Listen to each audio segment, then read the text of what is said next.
एक मोगा से बहुत बड़ा कैंप लगा हुआ है जो सरदारों ने लगाया हुआ है। तो हर धर्म की मर्यादा बनती है कि किसी भी आजकल किसी का फेस्टिवल हो और किसी का कुछ हो तो अच्छे धूमधाम से बनाया जाए। ठीक है जी। तो बड़ी खुशी हुई मेरे को, आज मैंने देखा, जजमेंट देखा, उनकी किचन रसोई देखी, मीडिया पे न्यूज़ पे मैं देख रहा था सुबह। तो ऐसे ही हर धर्म को साथ निभा के रहो जिससे हमारा देश आगे बढ़े और सच्चाई और ईमानदारी के साथ चले। ठीक है, आज की रिपोर्ट क्या है जी? यहाँ कितनी गाड़ियाँ आ रही है भाई? देखो जी, रिपोर्ट जो राणा जी 17 गाड़ी है, 5000 कट्टा अलवर और फिरोजपुर जिरका का। ये कहाँ वाला है जी? ये नीमच मंदसौर से लगी है। अच्छा, ये गाड़ी? हाँ, ये हमारे वहाँ से अमित जैन जी भाई साहब वो भर रहे हैं गाड़ी। अच्छा जी। तो इनकी आज ये कल का माल था, ये बिका 20.5 रुपये। 20.5 जोड़ फोड़ जो बढ़िया माल है वो 24 रुपये भी बिक रहे हैं, 950-60 एक आधा लाट वो भी बिक रहा है। अच्छा जी। जैसे क्वालिटी बढ़िया है तो थोड़ा अच्छा बिक जाएगा। अच्छा जी। बाकी ये मान के चलो एमपी के मालों की जो पोजीशन हमारी मंडी में 20 रुपये से लेके ऊपर में 24-25। 20 से 24-25 एमपी, क्योंकि क्वालिटी नहीं है। और पूना की बात करें तो 25 रुपये से लेके 30-31 रुपये की पोजीशन पूना की। पूना की। अच्छा। गुजरात की बात करें तो गुजरात भी टाइट है, 24 रुपये से लेके ऊपर में आज जो गुजरात बिका है 29 रुपये तक बिका। वाह जी वाह, वाह जी। और इसके बाद बात करें हम नासिक की, तो नासिक की प्याज हमारी मंडी में 25 रुपये से लेके ऊपर में 28 रुपये किलो की पोजीशन है। ठीक है जी। और इसके बाद जो बात करें गोंडल वोंडल से जो इलाके आ रहे हैं, ये सब बिक रहे हैं 23 रुपये से लेके 25, 26, 27 रुपये किलो की। ठीक है जी। तो बाजार अच्छे हैं। अलवर और जो फिरोजपुर जिरका की प्याज आ रही है ये भी आज अच्छे रेट में बिक रही है। 18 रुपये से लेके ऊपर में 24-25 रुपये तक की इनकी भी पोजीशन है। अच्छा जी। तो बाजार अच्छे हैं।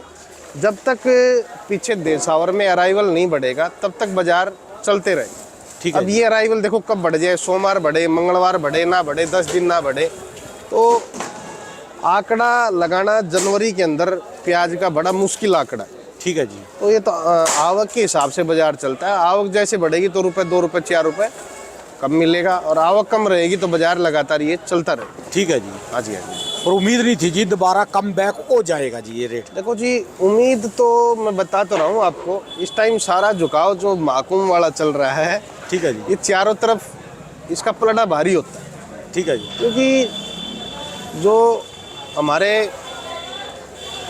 इसके अंदर जितने भी भगवान है सबका वास होता है, क्योंकि महाकुंभ का मेला है।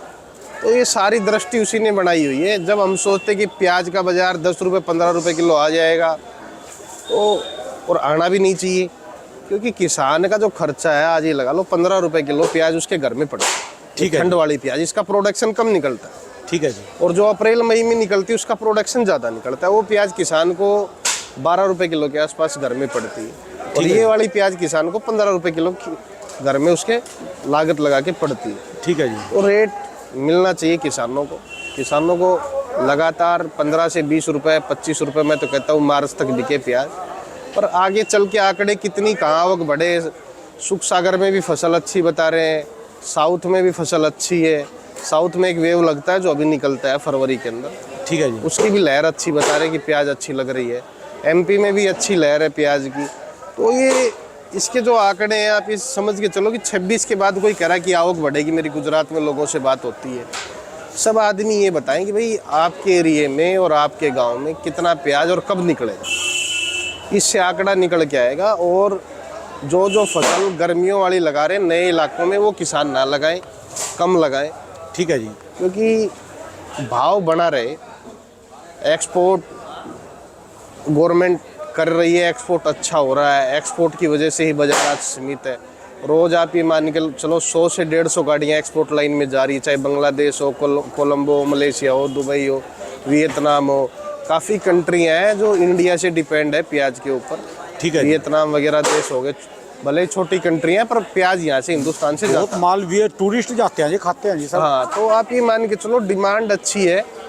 फसल उतनी लगाओ कि किसान को लागत घर से ना देनी पड़े। ठीक है जी, क्योंकि किसान लागत से तो खेल लेगा, ये तो हमें भी पता है, क्योंकि हम भी एग्रीकल्चर से जुड़े हैं, आप भी एग्रीकल्चर से जुड़े, और ये चैनल भी जो है ना जी, ये तो आप ये लगा लो इस टाइम पे जो जिस हिसाब से हमारे चैनल ने सच्चाई के आधार पे चला है और जैसी प्रगति करी है 2025 में, सब लोग सब्सक्राइबर इसलिए करें। मैं आज ये कहना चाहता हूँ आपको ये हमारी ये सोच है कि 2025 में 10 लाख सब्सक्राइबर हमारे चैनल के, होने चाहिए जी। क्योंकि अगर 10 लाख सब्सक्राइबर अगर इस चैनल के हो गए तो पूरा देश फिर ये चैनल ही चलाएगा। मैं आपको बता दूं, आप सारे बंदे भी जोर मारे, सारे साइंटिस्ट जोर मारे, जब प्याज की गाड़ियाँ इतनी आके खड़े हो जाएंगी जिस हिसाब से बताई जा रही, पे कौन खाएगा इतना? देखो जी राणा जी, यही चीज़ें हैं समझने के लिए। आप ऐसा कभी काम मत करो, अगर आपके पास 20 बीघा ज़मीन है तो आप एक ही फसल लगाओ उसमें। ठीक है जी। अब क्योंकि देखो आजकल हर चीज़ महंगाई है, महंगाई के हिसाब से आप डाइवर्ट हो जाओ।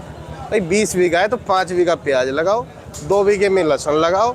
आजकल 3 बीघे 4 बीघे में अमरूद जो गर्मियों में निकलता है उस टाइम के हिसाब से अमरूद लगाओ।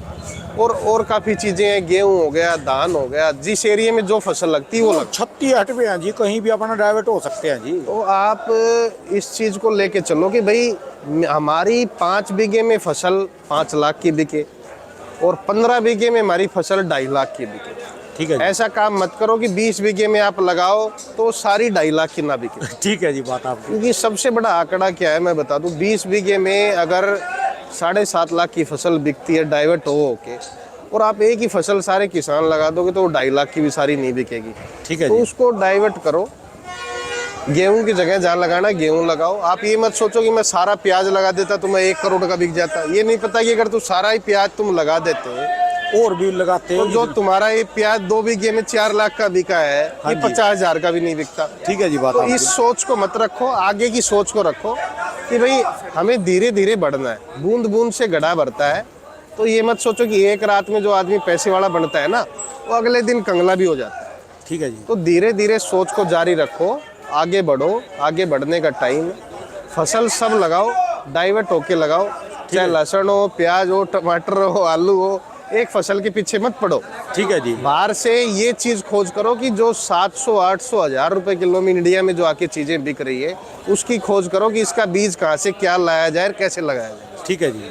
क्योंकि आप ये मत मानो कि सब कुछ बाहर की कंट्रियों में ही पैदा होता है। इंडिया में भी अगर आप उसके पौधे लाओगे या बीज लाओगे, कण लाओगे, किसी भी तरीके से कोई चीज़ लेके आओगे तो चीज़ सक्सेस होने में टाइमिंग लगता है।